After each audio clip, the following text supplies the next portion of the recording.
রহস্যরাত। Welcome বন্ধুরা, রহস্য রাতের আরও একটা নতুন এপিসোড নিয়ে চলে এলাম। প্রতিটি মানুষেরই কিছু না কিছুর ওপর স্পেশাল অ্যাট্রাকশন থাকে। এই যেমন ধরো, কারো নতুন নতুন ফোন কিনতে ভাল লাগে, কারো আবার ব্র্যান্ডেড ওয়াচ বা সানগ্লাসের কালেকশন আছে, কারো আবার শপিং করতে খুব ভাল লাগে। তবে মেয়েদের মধ্যে এই ভাল লাগাটা কিন্তু খুব কমন। সেটা হলো সোনার গয়নার প্রতি আকর্ষণ। রবীন্দ্রনাথ ঠাকুরের মণিহারা গল্পের মণিমালিকাকে মনে আছে তো? বাস্তব জীবনেও এই রকম গয়নার প্রতি মোহাচ্ছন্ন অনেক মণিমালিকাকেই তোমরা দেখতে পাবে। আমাদের আজকের ঘটনাটাও এরকমই এক মণিমালিকাকে নিয়ে, যে মৃত্যুর পরেও গয়নার প্রতি মোহ কাটিয়ে উঠতে পারে না। আমাদের আজকের ঘটনাটা আমাকে পাঠিয়েছে শিলিগুড়ি থেকে শ্রেয়সী হালদার। আর এই ঘটনাটা শ্রেয়সী শুনেছে তার ঠাকুমার কাছ থেকে। আর এই ঘটনার মণিমালিকা হলো তার ঠাকুমার মা। তার নাম কমলা। কমলা প্রচুর সোনার গয়না ছিল, আর সোনার গয়নার প্রতি তার প্রচণ্ড আকর্ষণ ছিল। গয়নাগুলোকে সে পুরো তার সন্তানের মতো ভালোবাসত। দিনে অন্তত একবার তাদেরকে নেড়ে ঘেটে দেখে একটু পরে আয়নার সামনে না দাঁড়ালে তার চলতো না। শ্বশুরবাড়ি বা বাপের বাড়ি সূত্রে প্রচুর গয়না তো পেয়েই ছিল, তাছাড়াও তার স্বামীও তাকে মাঝে মধ্যেই নতুন নতুন গয়না গড়িয়ে দিতেন। স্বামী, দুই সন্তান আর বাক্সভর্তি গয়না নিয়ে কমলা বেশ সুখেই ছিল। গয়নার জন্য সে কখনো কোথাও যেত না, এমনকি বাপের বাড়িতেও নয়। কিন্তু একদিন তার কাছে খবর এলো তার বাবা মৃত্যুশয্যায়, আর শেষবারের মতো তিনি দেখতে চান তার মেয়ে, জামাই আর নাতি নাতনিদের। সেই জন্য তাকে ডেকে পাঠিয়েছে। কমলা পড়ল মহা সমস্যায়। বাবার এই অবস্থায় তো তাকে যেতেই হবে, কিন্তু গয়নাগুলোর কি হবে? এলাকার সবাই জানতো কমলার গয়নার ব্যাপারে, তাই গয়নাগুলো বাড়িতে রেখে দিলে তো নিশ্চয়ই চুরি হয়ে যাবে। ঠিক করলো গয়নাগুলোকে সাথে করেই নিয়ে যাবে। কিন্তু কমলার স্বামী এ বিষয়ে মত দিলেন না, কারণ অতগুলো গয়না এতখানি যাত্রার মধ্যে নিয়ে যাওয়াটা আরও বেশি বিপজ্জনক। কমলার স্বামী একজন খুব ভালো বন্ধু থাকতো সেই গ্রামেতেই। তার নাম বাসুদেব। তার মতো সৎ আর বিশ্বস্ত লোক আর নেই, তাই ঠিক করা হলো তার কাছেই সব গয়না রেখে যাবে। তার সন্তানতুল্য গয়নাগুলোকে এইভাবে অন্য লোকের বাড়িতে রেখে যাওয়াটা কমলার বিশেষ পছন্দ না হলেও আর কোনো উপায় ছিল না, সেই জন্য তাকে রাজি হতেই হলো। তাই বাসুদেবের হাতেই সমস্ত গয়নার দায়িত্ব তুলে দিয়ে তারা যাত্রা করল কমলার বাপের বাড়ির উদ্দেশ্যে। ফিরে এসে ঘরে ঢুকতে না ঢুকতেই কমলা তার স্বামীকে বাসুদেবের বাড়ি পাঠালো গয়নাগুলোকে ফিরিয়ে আনার জন্য। কমলার স্বামী যখন বাসুদেবের বাড়িতে গিয়ে দাঁড়ালো, তখন তাকে দেখেই বাসুদেব ও তার পরিবারের সকলেই কান্নায় ভেঙে পড়ল। বাসুদেব তো থতমত খেয়ে জিজ্ঞেস করলো, কি হয়েছে, তোমরা এইভাবে কাঁদছো কেন? তখন হাত জোর করে বাসুদেব তাকে বলল, আমাকে তুমি ক্ষমা করে দাও ভাই, আমি তোমার দেয়া দায়িত্ব পালন করতে পারিনি। আমার বাড়িতে যে এত গয়না আছে জানি না কিভাবে জানাজানি হলো, চোরে এসে সব নিয়ে গেছে। কমলার স্বামী তখন তাদের বললেন, সে কি, চোরে এসে নিয়ে গেল? আর তোমরা কি করছিলে? তখন বাসুদেব তাকে জানালো, আমরা ঘুমোচ্ছিলাম, সকালবেলা উঠে দেখি সিন্দুক খুলে সমস্ত গয়না নিয়ে গেছে, সঙ্গে আমার 10,000 টাকাও ছিল, সেটাও নিয়ে গেছে চোরে। তুমি তো জানোই ভাই, গ্রামে কেমন চোরের উপদ্রব বেড়েছে। আমার কিছুই করার ছিল না ভাই, তুমি আমাকে ক্ষমা করো। কমলার স্বামী ভালোই বুঝল যে সে গয়নার আসলে কি হয়েছে, কিন্তু এখন প্রমাণ করবে কি করে যে সে বাসুদেবের কাছে অতগুলো গয়না রেখে গেছিল? আর গয়না নেই শুনলে তো কমলা একেবারে শোকে পাগল হয়ে যাবে। কি করবে ঠিক করতে না পেরে বাড়ি ফিরে এলো কমলার স্বামী।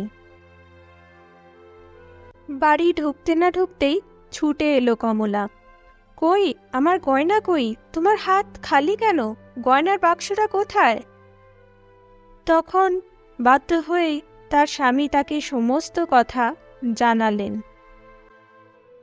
সব শুনে তো শোকে পাথর হয়ে গেল কমলা। খাওয়া দাওয়া ছেড়ে দিল। আস্তে আস্তে তার শরীর খারাপ হতে শুরু করলো। একটা সময় একেবারে বিছানায় পড়ল। মৃত্যুশয্যায় কমলা তার স্বামীকে বলল, যারা আমার গয়না সরিয়েছে তাদেরকে আমি কিছুতেই শান্তি দেব না। আমার গয়না ওরা কিছুতেই ভোগ করতে পারবে না। কমলার মৃত্যুর 3 মাস পরে একদিন হঠাৎ করেই বাসুদেব এসে তার স্বামীর পায়ে ধরল, হাতে সেই গয়নার বাক্স। বাসুদেব বলল, ভাই এই নাও তোমার গয়না, আর তোমার স্ত্রীকে বলো এবার আমাদেরকে মুক্তি দিতে। কমলার স্বামী অবাক হয়ে বাসুদেবকে বললেন, সে কি, তুমি যে বলেছিলে গয়না চুরি হয়ে গেছে, তাহলে এখন গয়নার বাক্স নিয়ে এলে কোত্থেকে? তখন বাসুদেব বলল, ভাই আমার খুব বড় ভুল হয়ে গেছে, আমি লোভে পড়ে গেছিলাম। আসলে মেয়েটার খুব ভালো একটা বিয়ে ঠিক করেছি, তারা প্রচুর প্রচুর গয়না চেয়েছিল। তাদের এই গয়নার চাহিদা পূরণের জন্যই আমি তোমার গয়না সরাতে বাধ্য হয়েছিলাম। কিন্তু তোমার স্ত্রী আমাদেরকে এক মুহূর্তও শান্তি দিচ্ছে না। কাল তো সে আমার মেয়েকে মেরেই ফেলছিল। তাই এই গয়না নিয়ে এলাম। তোমার গয়না তুমিই রাখো ভাই, আমাদের মুক্তি দাও এবার।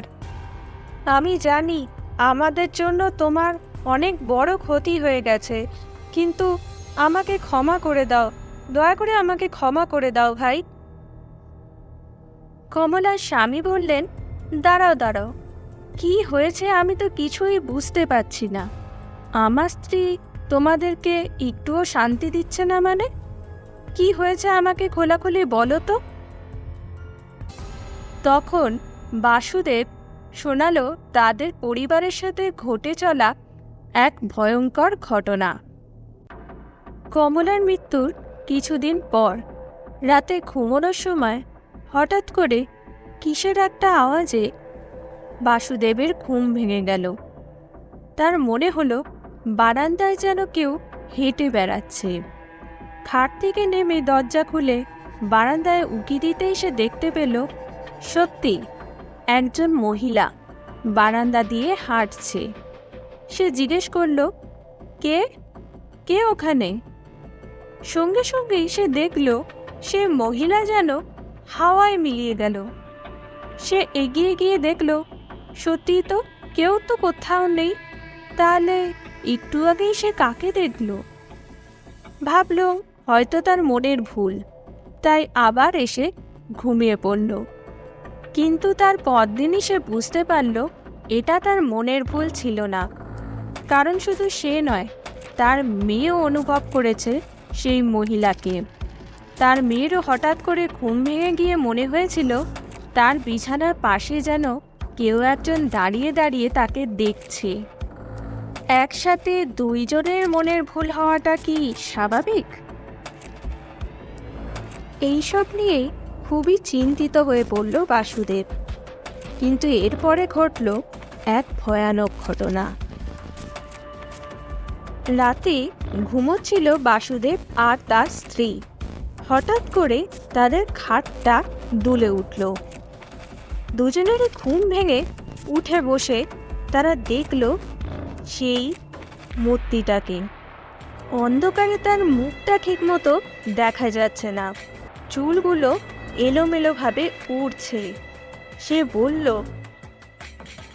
আমার গয়না দিয়ে বিয়ে দিয়ে মেয়েকে সুখী করবে বলেছিস? না তো তুই বাঁচবি, না তোর মেয়ে, দুটোকেই খাবো আমি। এরপরেই হাওয়ায় মিলিয়ে গেল সেই মূর্তি। এটা যে কমলাই ছিল সেটা বুঝতে অসুবিধা হলো না বাসুদেব আর তার স্ত্রীর। আর তারা এটাও বুঝলো তারা যে পাপ করেছে তার শাস্তি দেওয়ার জন্যই মৃত্যুর পরেও ফিরে এসেছে কমলা। পরদিনই তারা ছুটে গেল তাদের গুরুদেবের কাছে, তাকে সমস্ত ঘটনা জানালো। গুরুদেব তাদের বাড়িতে এসে পুজো আর্চা যাগযজ্ঞ করলেন। তারপর থেকে তারা আর কমলাকে দেখতে পেল না। প্রায় 1 মাস কেটে গেল, কোনো সমস্যা আর হলো না তাদের। দেখতে দেখতে তাদের মেয়ের আশীর্বাদের দিন এসে গেল। কমলার গয়নার বাক্স থেকে বেশ কটা গয়না বার করে বাসুদেবের স্ত্রী পরিয়ে দিল তার মেয়েকে।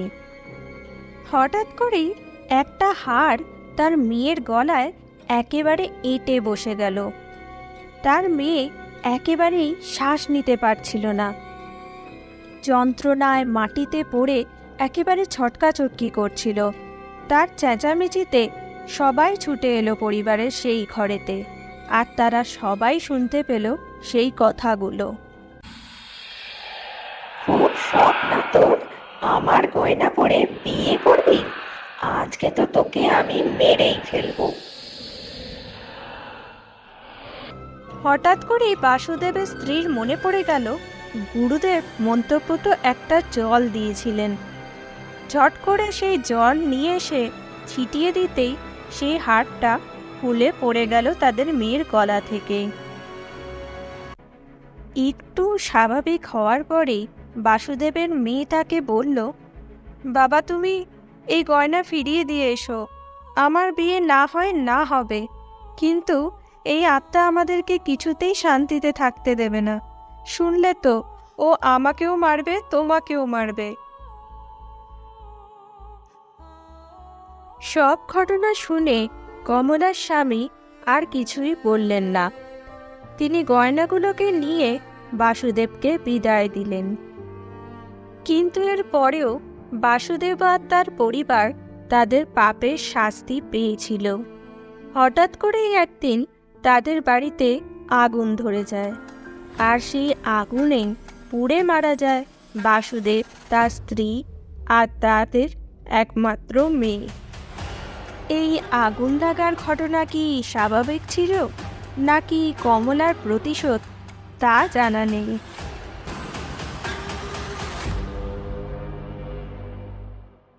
তাহলে বন্ধুরা, কেমন লাগলো আজকের ঘটনা আমাকে কমেন্টে জানিও, আর লাইক আর প্রচুর প্রচুর শেয়ার করো। আর এইরকম অলৌকিক ভৌতিক ঘটনা শোনার জন্য সাবস্ক্রাইব করো রহস্যরাতকে।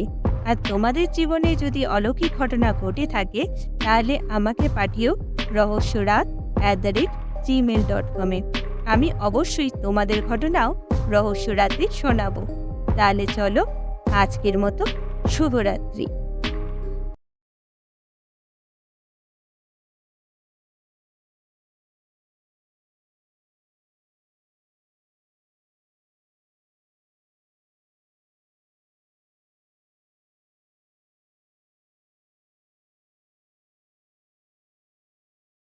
ওয়েলকাম বন্ধুরা, রহস্যরাতের আরও একটা নতুন এপিসোড নিয়ে চলে এলাম।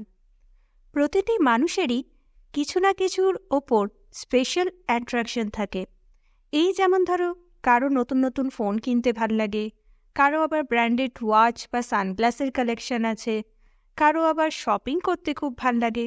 তবে মেয়েদের মধ্যে এই ভাল লাগাটা কিন্তু খুব কমন, সেটা হলো সোনার গয়নার প্রতি আকর্ষণ। রবীন্দ্রনাথ ঠাকুরের মণিহারা গল্পের মণিমালিকাকে মনে আছে তো? বাস্তব জীবনেও এই রকম গয়নার প্রতি মোহাচ্ছন্ন অনেক মণিমালিকাকেই তোমরা দেখতে পাবে। আমাদের আজকের ঘটনাটাও এরকমই এক মণিমালিকাকে নিয়ে, যে মৃত্যুর পরেও গয়নার প্রতি মোহ কাটিয়ে উঠতে পারে না। আমাদের আজকের ঘটনাটা আমাকে পাঠিয়েছে শিলিগুড়ি থেকে শ্রেয়সী হালদার।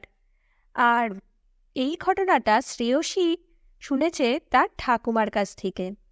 আর এই ঘটনার মণিমালিকা হলো তার ঠাকুমার মা, তার নাম কমলা। কমলা প্রচুর সোনার গয়না ছিল, আর সোনার গয়নার প্রতি তার প্রচণ্ড আকর্ষণ ছিল। গয়নাগুলোকে সে পুরো তার সন্তানের মতো ভালোবাসত।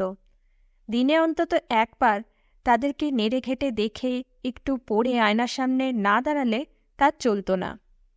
শ্বশুরবাড়ি বা বাপের বাড়ি সূত্রে প্রচুর গয়না তো পেয়েই ছিল, তাছাড়াও তার স্বামীও তাকে মাঝে মধ্যেই নতুন নতুন গয়না গড়িয়ে দিতেন। স্বামী, 2 সন্তান আর বাক্সভর্তি গয়না নিয়ে কমলা বেশ সুখেই ছিল। গয়নার জন্য সে কখনো কোথাও যেত না, এমনকি বাপের বাড়িতেও নয়। কিন্তু একদিন তার কাছে খবর এলো তার বাবা মৃত্যুশয্যায়, আর শেষবারের মতো তিনি দেখতে চান তার মেয়ে, জামাই আর নাতি নাতনিদের। সেই জন্য তাকে ডেকে পাঠিয়েছে। কমলা পড়ল মহা সমস্যায়। বাবার এই অবস্থায় তো তাকে যেতেই হবে, কিন্তু গয়নাগুলোর কি হবে? এলাকার সবাই জানত কমলার গয়নার ব্যাপারে, তাই গয়নাগুলো বাড়িতে রেখে দিলে তো নিশ্চয়ই চুরি হয়ে যাবে। ঠিক করল গয়নাগুলোকে সাথে করেই নিয়ে যাবে। কিন্তু কমলার স্বামী এ বিষয়ে মত দিলেন না, কারণ অতগুলো গয়না এতখানি যাত্রার মধ্যে নিয়ে যাওয়াটা আরও বেশি বিপজ্জনক। কমলার স্বামীর একজন খুব ভালো বন্ধু থাকত সেই গ্রামেতেই। তার নাম বাসুদেব। তার মতো সৎ আর বিশ্বস্ত লোক আর নেই, তাই ঠিক করা হলো তার কাছেই সব গয়না রেখে যাবে। তার সন্তানতুল্য গয়নাগুলোকে এইভাবে অন্য লোকের বাড়িতে রেখে যাওয়াটা কমলার বিশেষ পছন্দ না হলেও আর কোনো উপায় ছিল না, সেই জন্য তাকে রাজি হতেই হলো। তাই বাসুদেবের হাতেই সমস্ত গয়নার দায়িত্ব তুলে দিয়ে তারা যাত্রা করল কমলার বাপের বাড়ির উদ্দেশ্যে। ফিরে এসে ঘরে ঢুকতে না ঢুকতেই কমলা তার স্বামীকে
কমলা, কই আমার গয়না কই? তোমার হাত খালি কেন? গয়নার বাক্সটা কোথায়? তখন বাধ্য হয়ে তার স্বামী তাকে সমস্ত কথা জানালেন। সব শুনে তো শোকে পাথর হয়ে গেল কমলা। খাওয়া দাওয়া ছেড়ে দিল। আস্তে আস্তে তার শরীর খারাপ হতে শুরু করল। একটা সময় একেবারে বিছানায় পড়ল। মৃত্যুশয্যায় কমলা তার স্বামীকে বলল, যারা আমার গয়না সরিয়েছে তাদেরকে আমি কিছুতেই শান্তি দেব না। আমার গয়না ওরা কিছুতেই ভোগ করতে পারবে না। কমলার মৃত্যুর 3 মাস পরে একদিন হঠাৎ করেই বাসুদেব এসে তার স্বামীর পায়ে ধরল, হাতে সেই গয়নার বাক্স। বাসুদেব বলল, ভাই, এই নাও তোমার গয়না, আর তোমার স্ত্রীকে বলো এবার আমাদেরকে মুক্তি দিতে। কমলার স্বামী অবাক হয়ে বাসুদেবকে বললেন, সে কি, তুমি যে বলেছিলে গয়না চুরি হয়ে গেছে, তাহলে এখন গয়নার বাক্স নিয়ে এলে কোত্থেকে? তখন বাসুদেব বলল, ভাই, আমার খুব বড় ভুল হয়ে গেছে। আমি লোভে পড়ে গেছিলাম। আসলে মেয়েটার খুব ভালো একটা বিয়ে ঠিক করেছি। তারা প্রচুর প্রচুর গয়না চেয়েছিল। তাদের এই গয়নার চাহিদা পূরণের জন্যই আমি তোমার গয়না সরাতে বাধ্য হয়েছিলাম। কিন্তু তোমার স্ত্রী আমাদেরকে এক মুহূর্তও শান্তি দিচ্ছে না। কাল তো সে আমার মেয়েকে মেরেই ফেলছিল। তাই এই গয়না নিয়ে এলাম। তোমার গয়না তুমিই রাখো ভাই, আমাদের মুক্তি দাও এবার। আমি জানি আমাদের জন্য তোমার অনেক